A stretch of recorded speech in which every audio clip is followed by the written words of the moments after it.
Hey guys, and welcome to this week's trance, the fear of rejection or being okay with rejection. This is such a massive issue in people's lives and such a big backholder for so many of us. And yet again, it might be just such a big drive in people's lives. Unfortunately, if you use the need to be liked or the fear of being rejected as a drive, as a driving force to achieve things, chances are you're very detached from who you truly are. You're very detached from what you truly want. And most likely you're detached from being truly happy because you're trying to please. You aim to please others and fulfill a certain expectation from others. And this is really the key word here, expectation, that this whole fear of rejection evolves around.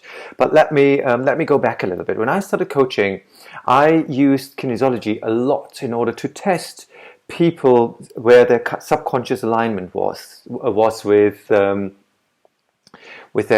conscious aims of where they wanted to go. Let's say somebody wanted to be came in with a health issue, and my job was to test out and to find out if there was anything subconsciously holding them back in order to heal completely. Or somebody would come in and would never really find a loving relationship, so my job was to see if there were any blocks that were blocking that path to a perfect relationship, the path to more money, the path to living the perfect job, living my dream, living their purpose, all these different things. And one of the questions we would always ask and we would test is, of course, we would first of all see if somebody is completely aligned with the outcome. Usually they're not. Usually none of us really is, because we all have these associations running in our system. That is why I love this work so much, because it is not saying we need to be fixed or we're broken in some way. It's just saying, okay, what else can I achieve in my life? Is there anything else that might be holding me back? I'm feeling quite good, but if I am holding something back, then I would like to know. And this is what this work is so perfect for. So one of the questions then later down in the test would always be being okay with being rejected and lonely. And of course, my clients would usually then, it would bring up all their fears, and they would go, well, Gido, they would go, but Gido, I don't want to be okay with rejection. I don't want to be okay with loneliness. Doesn't that mean I will bring more and more of that into my life if I'm now okay with it? And the truth is very far from it. Because the moment you are okay with rejection and loneliness, you enter a completely different state of being unconditional, of being truly yourself, and you're detached from a certain outcome that you aim for, although you're still aiming for a certain outcome. Now that sounds like a paradox. What I'm saying is, you still have a very clear intent of where you want to go. Let's say, I want this situation to unfold in this and this and this way. I want to date this guy or this girl. I want this client to sign up. But this might come from a place of fear. This might come through a filter of limitations that you carry. We can never be quite sure. So my tip is always to go completely into sending the best intent. I would love to be with this guy or be with this girl, to sign this client, but only if that's the best possible outcome for me.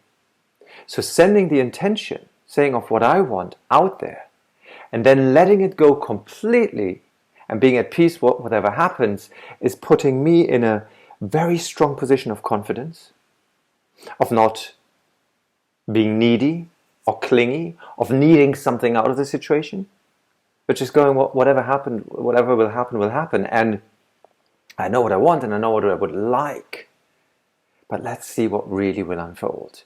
And that is such a beautiful state. So now being at peace with rejection and being at peace with loneliness will actually allow you to be in a state of bringing in the opposite, of bringing in love and abundance and acceptance from others for who you truly are.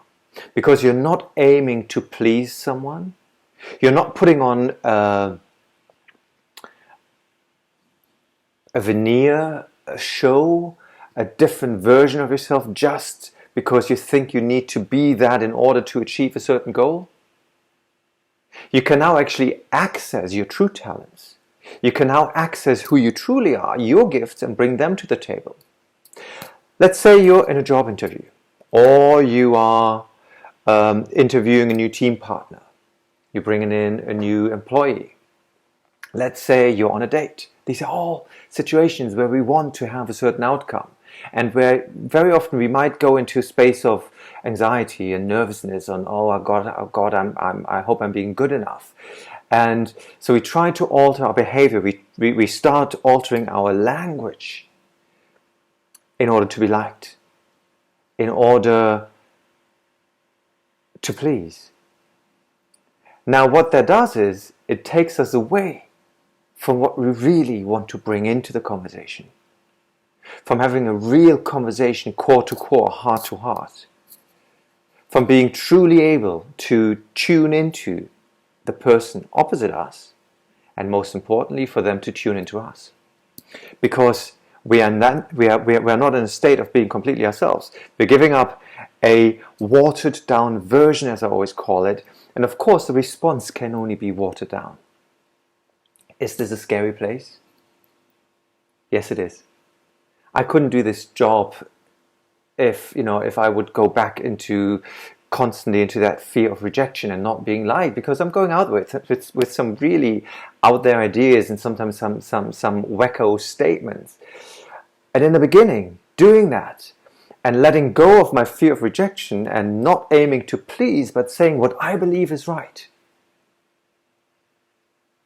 can of course be a scary place.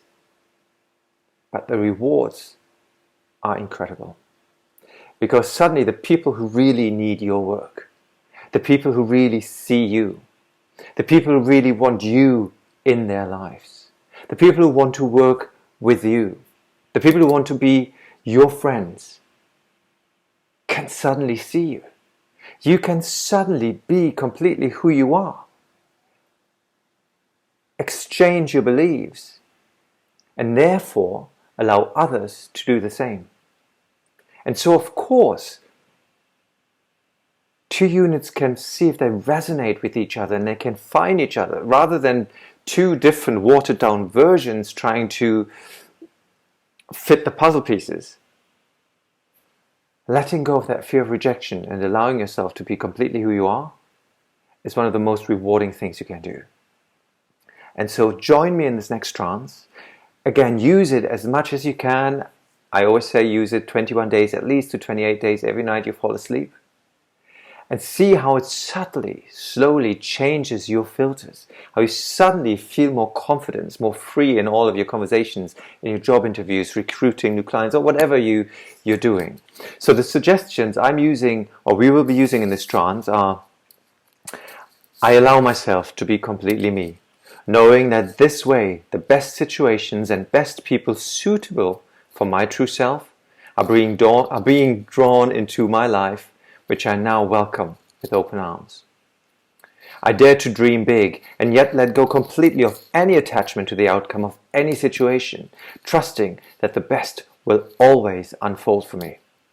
I am at peace with rejection and loneliness, understanding that only then I am also at peace with receiving true abundance and love on all levels, operating from a truly unconditional and confident place of service. Being me is perfect just as it is.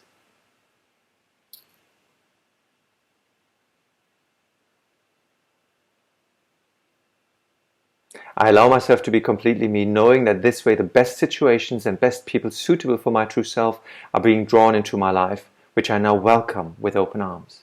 You will be open for the opportunities that you most likely haven't noticed around so far. Things will happen that you haven't been aware of before. That is just my experience and the experience of a lot of my clients. If you want to read more about this, go and find the blog about this particular subject as well. And if not, just go down to the link, download your trance, listen to it online, and I see you on the other side.